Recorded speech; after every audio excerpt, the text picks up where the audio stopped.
Yeah, so today I want to talk about my research, which is basically my thesis for my PhD in management at the University of Ottawa. I'm studying the connection or lack of connection between degrowth and entrepreneurship. So, my story begins with my background. I was an environmental engineer when I moved to Canada.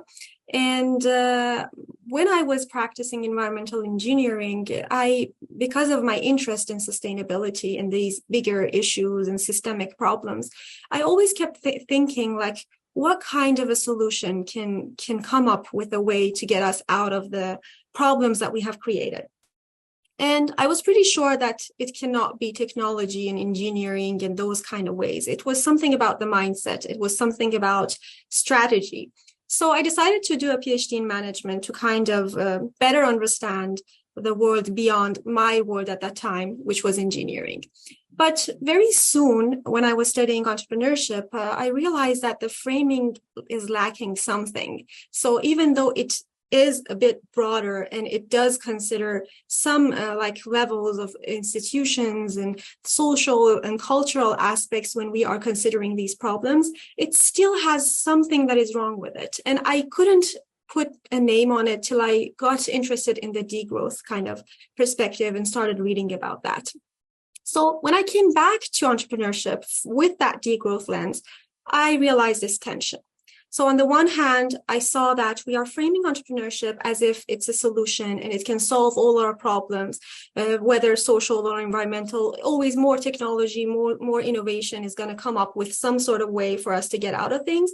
And on the other hand, we still in the entrepreneurship literature almost exclusively focus on economic growth. So I reviewed 186 papers of social and environmental entrepreneurship, and among them, other than two papers, none of them questioned economic growth. So basically, even they framed that economic growth is a good thing. We want that no matter what. And entrepreneurship is the way to get that economic growth. So let's do this research. So basically, that's what's happening in the social and environmental entrepreneurship, which is actually aiming to solve these social and environmental problems through entrepreneurship. So there's a tension there. What would a kind of entrepreneurship that doesn't have growth embedded with it look like? And that's when I started kind of browsing. I found Melanie, I found the PGI, the Post-Growth Institute, and I started talking to different people. And I'm basically asking these two research questions. I'm asking, okay, how can entrepreneurship be disentangled from growth? And how these entrepreneurs are, through their decisions, strategies, and practices, kind of finding different ways to do things that is not based on the assumption that growth is always a good thing. So I've been talking to different people. I've interviewed more than 50 individuals. 40 of them were entrepreneurs. 5 of them come from the PGI. 5 of them are field experts, basically people all around the world that are talking about these things. And I'm also observing this PGE incubator and these sessions, which have been amazing. I cannot tell you how much I've been learning from you guys. So thank you very much for having me here. And I'm also looking into some of your LinkedIn pages and websites and businesses. So I'm kind of trying to triangulate the information that I get out of the interviews with the other information that is available. And I am essentially conducting a qualitative study based on grounded theory methods. And so basically, what I do with the data is that I code it and I kind of try to make sense of the themes that emerge. And today, what I'm going to do is to present some preliminary information that I have got out of these data that I have, which I really want to hear your words on it. I really want to know how you feel about the model. Does it make sense? What parts resonate with you and what parts don't? So this is a grand scheme of how the model looks like. It starts from consciousness, gets to self-regeneration, cultivation and nurturance, and then adaptation. So I see it as a full cycle that has a feedback and is ongoing. So it's basically a journey. It never ends. From the moment that someone starts stepping foot in this direction of questioning the growth myth, they are kind of falling into this loop, and they keep doing that. As you were talking, I was thinking that, Shauna, you basically are describing the adaptation phase, where you are pulled by the growth myth like times and times, and you have to center yourself back again, and you have to ground yourself in reality and see the world as it is right now with all the numbers. And that's kind of very cool for me, because I think the biggest contribution that I might be able to make is explaining the adaptation process, because I think that's where most people struggle with, and it's the hardest part to get yourself out of. So let me walk you through the different steps, and please interrupt me if you want to add something or you have any questions. So I have kind of categorized each theme in 3 sub-themes, and I am putting some quotes from the entrepreneurs to kind of support what I'm saying. But, what I am seeing in the data is far more than this, and I have tried my best to kind of get it simpler, as simple as possible. And I don't know if it is actually kind of the best way to present the data. And that's where I think this session and kind of our collaboration can help out to clarifying the steps. So the consciousness, which I use a metaphor of a seed to explain, starts when the entrepreneur kind of starts noticing the growth pattern around them. So whether it's on the kind of higher level economic system, or is it in their corporate job, or in the way that they are getting their training in entrepreneurship, or the incubation system, they start noticing that there is this push for growth. More and more and more is needed. And the success story always involves getting out of what you really want and what you really need into a state of you want more and more, the kind of scarcity mindset that's inflicted on you no matter where you are. So they try to notice that, and then they start questioning it. They ask, why am I being taught to do entrepreneurship in this certain way? Why is the business that I'm working for always wanting to create more and more profit? Where do we define the end point for that? How come that it's never enough? And that creates a sort of cognitive dissonance for the entrepreneurs. So I realized in the accounts of many of the people that I talked to that they described some sort of guilt, saying that we didn't want to be a part of that broken system. We didn't want to participate in that kind of way of thinking and be the bits and bolts in a system which is moving towards a direction that we don't like. So they kind of wanted to get themselves out of that. But before they could actually do something about it, they had to get into the self-regeneration process. This is what I name it, the self-regeneration process, and probably anyone can come up with a different name for it. But it essentially means self-reflection, sitting and slowing down and thinking about, okay, what am I about? What do I want? What is enough for me? And what kind of goals and purposes can I define for myself in my life in order to kind of get myself out of this mindset of it's never enough? So this redefining of goals is I think a hallmark of what post-growth entrepreneurship is about. This is what I talk about when a root. Without a root, there is no tree, right? So if the seed doesn't lead to growing a root, there's no point in being conscious about these growth patterns. You know what I'm saying? So it's basically at this time where the entrepreneurs, where the individuals kind of get to actually repurpose their lives around these ideas. And through this process, I have seen that, like you guys, people reach out for community. People reach out to kind of understand these things in groups. They listen to podcasts, they read books, they participate in these kind of sessions in order to kind of make sense of their understandings and help themselves in defining alternative practices and alternative kind of purposes and guiding principles.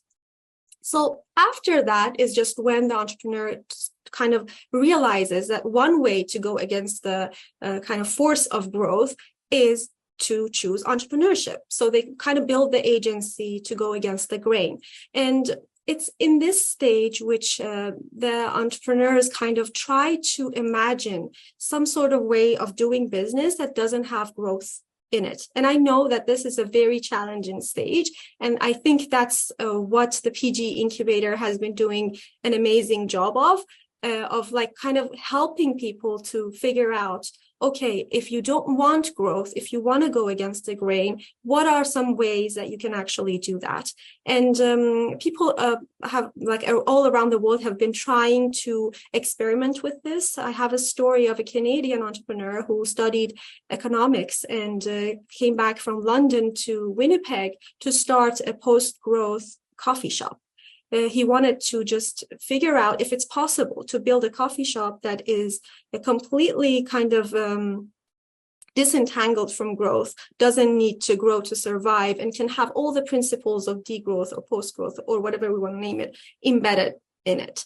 And unfortunately, his account is very negative. I mean, he says, like, he thinks that he has failed, even though I don't think that that's a failure, because the coffee shop still exists, and some of the principles that he wanted it to have are still working in it. That's the best that could have happened in the system. And I'm going to get into that in a couple of minutes when I talk about that, the adaptation process. But anyway, people in different geographies see different ways of doing this. And it seems like there is no one size fits all kind of solution. And the imagination is endless. It's kind of an experiment for everyone. And then there is the trailblazing kind of theme to this cultivation process.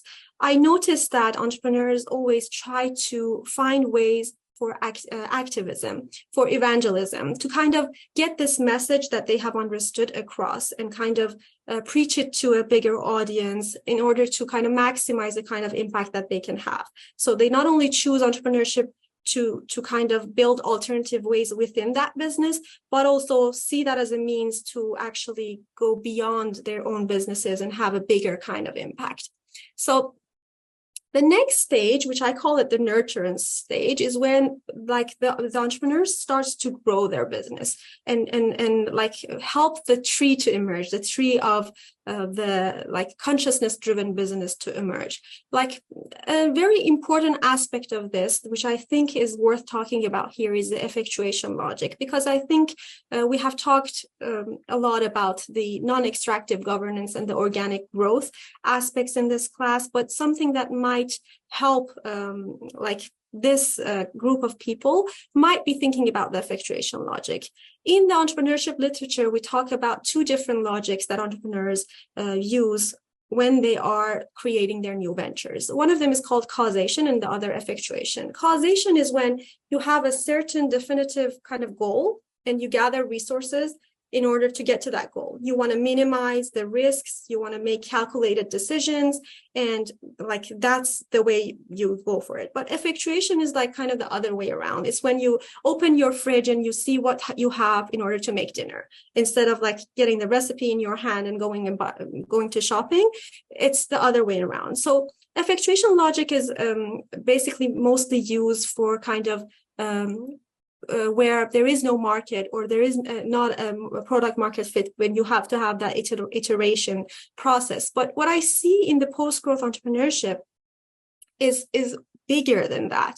It's basically effectuating not your venture, but effectuating the next economy, basically. So you're envisioning the next thing, something that doesn't exist, something you don't even know how it looks like. What should it even look like? But you are using what you have available to you, what's possible right now, in order to later on get to the next point, building bridges to get to the next and the next and the next. So it's because of that, exactly, like entrepreneurs who are like kind of identifying with degrowth or post-growth tend to be more open to small failures, like let things emerge. So like a tree, you cannot tell a tree where to grow a new branch or like how exactly to grow, right? So it basically adapts to the environment and the ecosystem. And that's what happens in the nurturance phase, as I am seeing it with the post-growth entrepreneurs. They let the business form itself through the interactions that it has with the different like kind of participants in the ecosystem, and with like how the climate is, let's say, like how the economy as a whole is letting them to kind of steward this new tree of a business. The last stage, the adaptation, which, as I said, I think the most kind of interesting stage in post-growth entrepreneurship, I have identified three themes in it, and I think there's a really interesting story here. On the one hand, I see that post-growth entrepreneurs try their best to make it work.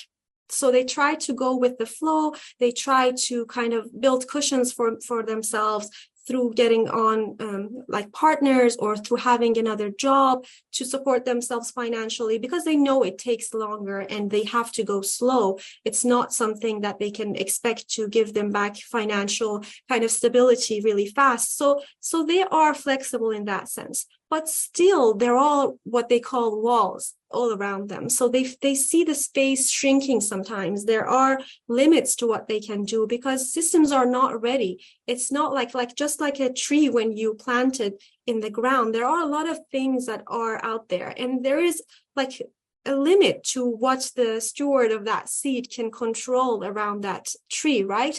So it's exactly that. They hit walls. They don't know what exactly in the system. They even cannot sometimes put their fingers on what exactly is kind of not letting them to get to the next thing or do that one thing that they want to do. But they feel it, and one of the participants, who actually is one of the graduates of the post-growth incubator program, she told me that even our existence is an act of resistance. And I really love that, because it's true, and just acknowledging that gives a lot of the peace and grounding that Shauna was talking about. And then I have realized that entrepreneurs go through a process of aspiration recalibration. And what I mean by that is actually like realizing that you are fixing the plane as it is flying, realizing that you are hospicing the old and midwifing the new. So and the system has to work while you're changing it, right? So just realizing that means that you need to take this feedback back to the self-regeneration process and lower your expectation, not lower, but like define new expectations for yourself that seem to be possible within the current system. Maybe it's really similar to what Shauna was talking about, the grounding in data, what she was calling. So connecting to the reality, getting out of the idealism and connecting to the reality, seeing that it's maybe you cannot come up with a perfect solution that has nothing to do with growth and capitalism, because you have to exist in a capitalistic system, and you have to kind of respond to your own needs and the needs of the people around you that are working with you. So that's my full story. And I just want to emphasize that with the tree metaphor, I think that I can talk about some of the things and make sense of them that wouldn't be possible without it. For example, like with the growth that we are talking about, the organic growth, so it's based on what the ecosystem is letting you to do. You might just, a tree decides to grow a new branch. It might decide to give fruits or drop seeds, or it might decide to die. That's even a part of the process. Even getting out of business is an outcome. It's still post-growth entrepreneurship. I think it's still a win, even when you decide that this, in this certain way that I thought that might be possible, is not possible. So let's go back to the self-regeneration process and come up with another idea to get another process started. And sometimes it might look something different from entrepreneurship. Like I have seen people getting out of a certain business that hasn't been working in a certain place and getting into education, coaching. Like a lot of you have these ideas and do coaching and education, do activism in some sense. And that's very interesting. And that's still, I think, a win. It's a big outcome that can change the system. And remember, we are talking about creating the next economy. The next economy as a jungle cannot exist without these trees. But the trees are not going to be enough. A jungle is not done when only trees are in it. It's a whole ecosystem of different things. And creating that space for all the conditions to move towards that direction is going to take a long, long time. It's a long process, and we never know what would it look like. What would that next jungle be looking like? So yeah, I hope this makes sense to you guys, and I would love to hear your thoughts on it. It was really beautiful, Niki. Thank you. Yeah, and thanks to anyone who helped me out in this process. Yeah, something that I've realized is that people who have realized this alternative understandings tend to be very generous with their time and be very supportive. And I think that's very unique to this kind of idea of, because I mean, it's kind of the care element that we talk about in degrowth. It's sufficiency, as Shauna was talking about, but also care, I think. I got to talk to Niki a few months ago, I guess. Yes. And I loved your idea that discovering that something isn't going to work is valid information. Like that's so hard as well in this culture that talks about like successes and failures, and we celebrate the successes and sort of sweep the failures under the rug. And and I really like that point, that if you go, oh, this isn't going to work in this construction that I've made, back to the drawing board. But I like your back to the garden, back to the garden, plant something else. So. Absolutely. Yeah, I think that's also like a part of the growth myth that is embedded in like how we frame businesses. So like the only success story seems to be if you can sell like the business at a high price, or like you can cash out a lot of money. But is that like what we want? Like if like the purpose, the goal is creating an alternative, then not being able to create an alternative is also a valid kind of outcome. Like just like anything else that has been invented, like it's not like the first kind of iteration works. I mean, it took years to create the light bulb. So, and someone told me like a very interesting sentence. They said, just when the light bulb was being created, when electricity was being kind of invented, they did it in the darkness. And you are creating the next economy from within this system. So it's supposed to fail sometimes. I mean, it's completely natural. Yeah, Suparna. Thanks, Niki. This was so helpful. And frankly reflected my very slow work over the last few years, because I was kind of going through these stages, and it's so interesting to see this. My question is, do you see people, like, knowing that it's a turbulent and kind of long road, do you see people relying on certain, I don't know, ways of thinking, communities, ecosystems? Like, how do they build resilience and sustenance to keep going on, especially in the, I would say, the cultivation and the nurturance stage, where, you know, you still have conviction, you know, you're on this path, you kind of don't want to exit the path. What do people do? I mean, I have my own approach to it, but I'm just really curious what if you saw any themes coming up. That's a very good question. Well, like building communities seems to be very important. So like I've talked to one of the founders of Zebras Unite, and like what came to my mind when you were asking this question was exactly that. So it seems like a lot of the things that a post-growth entrepreneur needs in order to build a business that can sustain itself needs more than one kind of entrepreneur. So it needs an ecosystem. It needs like things outside their own business to work for them. And like what they do in Zebras Unite is a good example, I think, of creating alternative ways. So like alternative funding, like ways to kind of find partners, ways to find like like-minded customers, things like that. So I think a lot of this is about connection. I mean, and that's what I'm seeing also here. So I don't think it's a usual thing in an incubator program to be talking about the true feelings, you know, or like kind of grounding yourself in how the tension is happening in your body, or doing frequent check-ins. So the connection element comes up a lot if I want to talk about a theme. The connection with yourself and the connection with other like-minded people is what helps these people to navigate the hard parts in the process. Thanks so much. Yeah, certainly echoes my realization. Thank you. Yeah, and I would love to talk to any one of you if you would like to participate in this research. I'm still this is an ongoing process. I will still be collecting data, so I would love to talk to you and hear more about your stories. Wonderful. And one more question from me. When can we expect to see some of your work published? I mean, certainly also given these quotes, I see all these citations, and I'm just very eager to see collections of these. So, do you have a timeline? Yes and no. So it really depends on my thesis committee and how well things go. But it seems like it's not that far away. It will happen probably in fall or winter. So I am hoping to defend in fall, and soon after we'll be publishing the first paper from this. Yeah. Wonderful. We very much look forward to seeing it. Thank you. Thank you so much for your support. Thanks.